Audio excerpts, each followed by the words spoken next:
Abandon the idea of being fearless. Instead, walk directly into your fears with your values as your guide towards what matters to you. Courage is not the absence of fear. Courage is fear walking.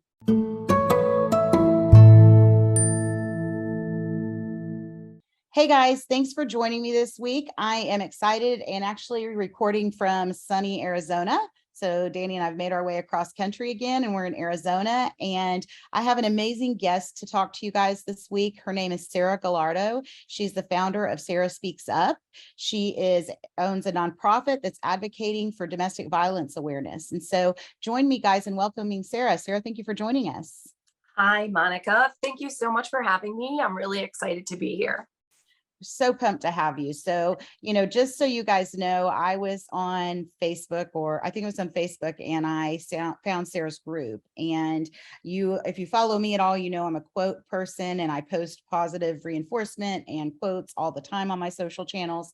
And Sarah's had some really quotes that just spoke to me. And so I wanted to get her on here to talk to you guys a little bit about what she's got going on, about her nonprofit. She's written a book. So Sarah, share with us, a little bit about what prompted Sarah Speaks Up and all the goods.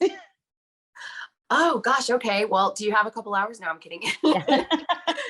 Yeah. So I call being a survivor of domestic violence and where this journey has taken me, it's almost the most unfortunate field experience I ever didn't sign up for because that's what it ended up being. I find that oftentimes it's survivors who best understand survivors.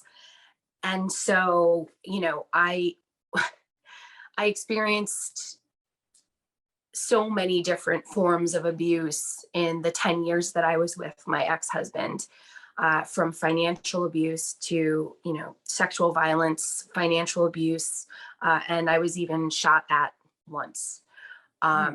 So, and that's a part of my book, but still, coming out of a situation like that, I went through also reproductive abuse, which is something that not many people are very aware of. But when I was finally able to break free of that, not necessarily the relationship, but certainly the living circumstance, I had a 6-month-old baby with me. And for those first 6 months afterwards, I was in complete shock, truly just complete shock. What had happened? I was sitting on a couch every day. I didn't talk to anyone on the phone. I didn't leave the house I was in. I would sit on the same spot on a couch every single day. I didn't watch TV. I didn't listen to the radio. I was just a human body existing for a while. And I slowly had to reintegrate just into existence. That looked like, for me, attending a domestic violence survivor support group at a local organization, which I did for 4 years until I became a certified domestic violence counselor, took over as facilitator of that group, became a speaker for the organization, and every speech, just people came up to me. They were like, I really needed to hear that. I went through that. My sister's in a situation like that now. What should I do? And every speech got me another speech, if not several. And it really all started very organically. I originally went to Berklee College of Music to be a vocal performer. And so, really the part of that was good and helpful was that I am comfortable speaking in front of a crowd and I have a comfortable stage presence, That's amazing. So yeah, the parts of the items or quotes that spoke to me where you talk a lot on your page about narcissism and, being raised by a narcissistic parent or, just those kind of differentiations. And I mentioned to you, and my followers know that we have a nonprofit for women. And this is something that, that's very dear and near to Ashley's heart, is helping domestics, violent survivors get out of those situations, or victims to get out of those situations. And it can be so challenging. And so I love that you're saying, like, I think you're right. Survivors can support survivors because they get it, they understand, they learn. And for me, I've experienced my own trauma in my background and, pushed it away and didn't realize it until, I turned 50. And that's been a whole weird experience personally. But I think I'm much more equipped today to handle all of it than I was when I was younger. And so I Yeah. think there's value, so much value in what you're doing. And there's so many young women that are in situations or scenarios that either are scenarios that have been made or deemed maybe okay, because of their upbringing and what they've been through, and their lives are seen as normalcy that maybe aren't. And so, I love that you're able to speak from a place of been there, done that. I hate that for you, but I love it that, you know, I know what you mean. yeah. So it's just very an interesting thing. Tell us about your group and your mission and your book and what you're working on. Yeah, so I currently I have just moved out of Connecticut. So I now live in another state and I am integrating here. I'm making new connections and I have some speeches lined up in the future. I'm really excited about that. My organization is, as you mentioned, Sarah Speaks Up, and my sort of my baby, my program that I love so much is the Veterans for Victims program, which I came up with sort of out of I noticed a need. And this was after I went to give victim impact when my ex-husband was in prison and the parole board had him up for potential release. And I showed up. I had friends with me. My ex-husband was not physically present. He was on a TV and he was so patched in.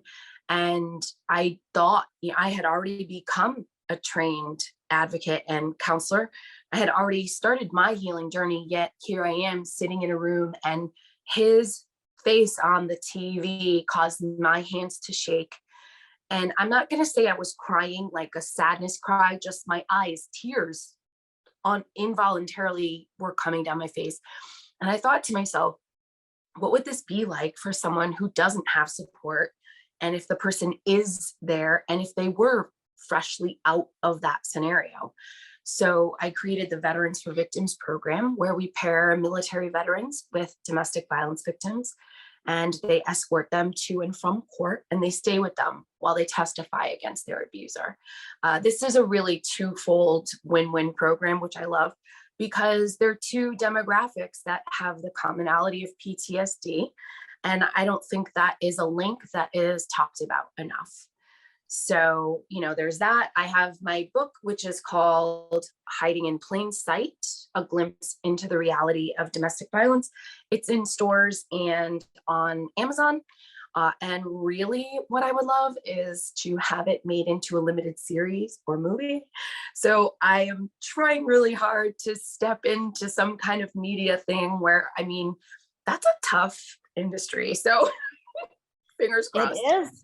There's so many stories though that are along those lines. And still, I Yeah. think that, what my daughters and I fight for most is advocacy, right? And advocacy can show up in a variety of ways, Yeah. and being vocal. And you don't have to be a domestic violence survivor. You don't have to be a veteran to advocate against domestic violence or against, PTSD and I love that though, because I noticed my parents are both veterans. And so I've noticed, well, my dad is in California and his veteran care seems to be really good. My mom is in the Southeast and her veteran care has left a lot to be desired. Now, maybe the difference in my viewpoint is that I've been to the veteran hospitals and stuff with my mom more than my dad because I lived out East Coast, not West Coast. But nonetheless, I love that pairing and how brilliant of you to think of it, because you're right. When you look for alliances and I could see where, even that would be helpful for a veteran that has PTSD of their own they're dealing with, to be Mhm. able to put good out to help them feel better as well, and giving Right. back after their experience with whatever they went through in the military. So that's really an awesome pairing that I didn't realize that you did. So I adore that even more. Thank you. And then you writing your book, that has to take a lot of, for you to have to talk about what you've talked about, to go through what you've been through, and then have to share it. It's like, I talked on a recent episode, we were talking about grief, and I was talking about grieving somebody that's still alive, because you grieve the loss of relationships, or you can grieve the loss of what was to be that's not, or all of those things. And so, I love that you would love for it to be a miniseries. It's something I would totally watch, but I also think that takes a lot of courage and guts. And I say that because on the grief episode, I was talking about my personal experience and my own trauma. And just to, I think when you go through something traumatic in your life, for me as a young girl, and we have some synergy there, I didn't want people to know, because I thought that I would be portrayed badly, that it would reflect badly on me. And then when I got to be around 20 years old, I realized that I could actually talk about it without crying for the first time. And so for me, I felt like I had reached an age of healing or relief and release from it, when really I just crammed it down and didn't deal with it. And so when it all resurfaced much later in my life, now I'm like in this place of, I'm in therapy and I'm talking about what happened, and I'm, healing from it in a positive way. But, the therapist has said, you need to do EMDR, you need to do this. And I've thought about writing I book highly about it. recommend EMDR. Do you? Somebody else has to me as well. But my psychic, my psyche, not my psychic, because I'm not a psychic. My psyche was like, I don't want to relive this thing that I've already lived through once. Like, there's nothing good can come of that. So why would I be doing that? You have to be ready. Yeah, you do. I think it's a journey. And so I'm kind of in the midst of that myself. But what courage that took for you to stand up and to be able to tell your story, to help for the good of others. And I think that not enough people know how to get themselves out of a situation, because it's such an entwined, and even just raising two daughters and knowing what I know, raising two daughters and saying to them, like, it's real easy to get into a marriage. It's real hard to get out. And that's on a good day for anybody. And even when even when you want a divorce still stinks, even if both parties want it. I've been there and done that in my life, and it wasn't for the better. Absolutely. But there's times when people actually have to flee their homes, or, and I know another young woman I'm working with now that, she's got several children. She's stayed home most of her career, and she now is separating from her husband or spouse and needs to get out of that situation. And it's really hard, because women try to go back to work after they've been caring, they don't have the skill set. And so, what are your advice and tips that you would say to people that are in those situations? The best advice you have from your experience type of situation or scenario. Yeah, that's a really good question, Monica. I think first and foremost, it's important to realize that other people's expectations of you aren't necessarily what you should be doing or where you should be going. So if your kids, your parents, your friends, whoever it is has these expectations, being true to yourself first and foremost, I think that's the most important thing. And it's also important to begin empowering yourself to make your own decisions. Oftentimes people have been trapped in a situation where the power and control has been removed from them. So by making those decisions on your own, empowering yourself, and in a way demanding that the other people in your life give you that space and time, I think that's really important. I think it's also important to realize that any volunteering that you did, you can use on a resume. You can use your parenting skills. Those are easily transferable to any sort of office management or something. So cut yourself some slack, but don't sell yourself short. And above all, I think it's important to give yourself grace. Mm-hmm.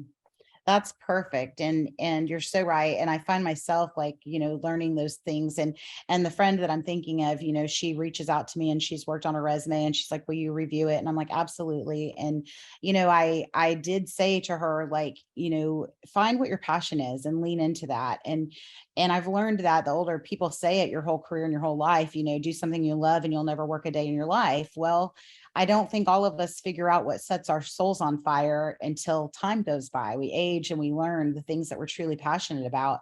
And you're right, using moms, I talk about moms all the time. Moms juggle so much. They have so much on their plate and so much going on that they are multitaskers and they can handle a lot of things. And so to give themselves the grace and not cut themselves short, but to also believe in themselves, and Yeah. that can be the hardest part. I think, fortunately for me, I haven't, lived in a domestic situation or had that experience. And I'm thankful that I haven't, but I have seen the ins and outs of it, I guess, and through people we've helped or I've known or seen scenarios that weren't just, the best of scenarios for folks. And I think it's so hard. They get so stripped down of everything that makes them feel valuable by the abuser potentially. And then they don't have that. It's already hard enough to believe in yourself and have that confidence to move forward, but to give yourself the grace and dial back into yourself. And like you said, to make the space with your immediate family and friends that know that you need that space. And this is kind of what you're working through, and to not feel like you're alone. And I think that's the biggest message is you're not alone and you don't have to be alone. But when you think of a woman that maybe has 3 children or 5 children, 3's a lot of children today. And them striking out on their own when they've been stripped of everything, to your point, when you sat in the same place on the same couch every day and weren't talking on the phone to anyone, didn't have any outside activities. Yeah. That's so isolating. And so I can see where it's a trap, because you're isolated by your abuser and then you self-isolate because of the things you're told or think or thought, where about yourself, that it's too limiting to put yourself out there again. So Yeah. crazy. So yes, I would love, so I'm definitely going to read your book. I'm going to order your book and read your book because I think it'll be enlightening for me. Yes. So I love that. And then, I'm not the one to ask about how we get on a series, but I am all for it. So if you need somebody to cheer in your corner, I will be your girl. Thank you so much. I appreciate that. Yes. So Sarah, it sounds like you're in a new location, you're in a new place, you've got a lot going on, a lot of advocacy going on. For people that want to follow you and that, want to, learn more about what you're doing and what Sarah Speaks Up has to offer, what's the best way for people to reach out and get in touch with you? So the best way to reach me would be either through the Facebook page, which is Sarah Speaks Up. That's just on Facebook. I'm also on Instagram, Twitter, and LinkedIn, but the most direct would be through email, and that would be SarahSpeaksUp@gmail.com. That's Sarah with an H. That matters. Yeah, you'll get a different someone. I don't know who, so a different Sarah without an H. Exactly, and I can't vouch for her. We don't know what she's speaking up about. No, I don't. I have no idea. That's so funny. So you guys, I found Sarah on Facebook. I'm not a big Facebook user these days, but I do read content. I utilize it for my own professional reasons. And I do share on there some of my personal things, where the quotes that I love. And that's how I found Sarah, guys, was in her group on Facebook. And when I go to a group on Facebook, I'm real guilty of just going to their photos or posts and kind of seeing what they're about, reading they're about, and then deciding if it's something that I align with. And yours very much did. And something that Sarah told me that you guys don't know is that she very, intentionally picks out the quotes that she posts, and she's very intentional and purposeful. And for me, if you're going through any kind of trauma or any experience, or you're in a situation that you need to get out of, I highly advise you go join the group. I really recommend her quotes and her postings. They're purposeful and intentional and have so much meaning. And so, I know that I post all the time, and people tell me sometimes they come to my page when they need a boost, right? Because I'm always putting, positivity out there in the world. I think we need more of it. We definitely need a lot of grace. And so I highly advise you guys, if you need a pick me up, or you're feeling like you're in a situation that's kind of just, you feel alone, or maybe you don't know where to go, or you feeling isolated, I highly recommend you visit her Facebook group for some support there, even if you don't reach out. And then I will highly advise that you guys read her book. And after I read it, I will talk about it again, and maybe we'll have Sarah back on. Yeah. I would And love to do that. that would be amazing. And then, who knows, if she gets a mini series out of it, we don't know.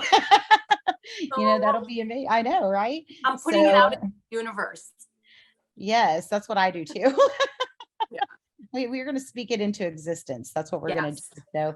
So, I want to thank you for coming on, Sarah. I want to thank you for sharing a little bit, light into what you experienced and what you've gone through, but creating something as amazing that you've created out of something that is so awful to have to endure or go through in a variety of ways in different circumstances is a beautiful thing. And that's not something that everybody does, but it's something I would hope and wish that everybody could do.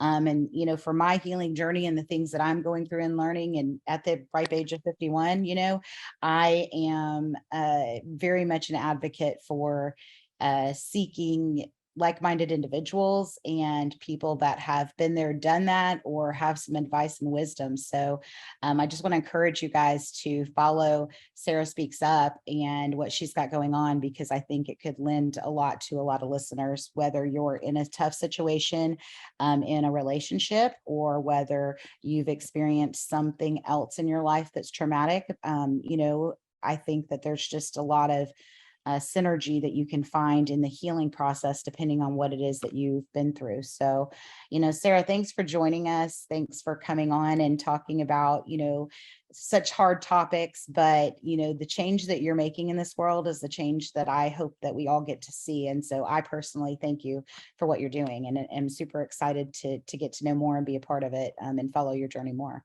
Thank you so much, Monica. And we're friends now, so you get to just reach out whenever. Yay! That's one of the things I love about these podcasts. I have made so many amazing relationships. And so, guys, I guess that's it for this week's episode. Thank you for listening in. Again, go seek out Sarah Speaks Up with an H. Sarah with an H. It is important. We don't know what the other Sarah's doing. And thanks for listening in, and hopefully we'll have Sarah back on a future episode. Thanks for listening, guys, and we'll be back soon.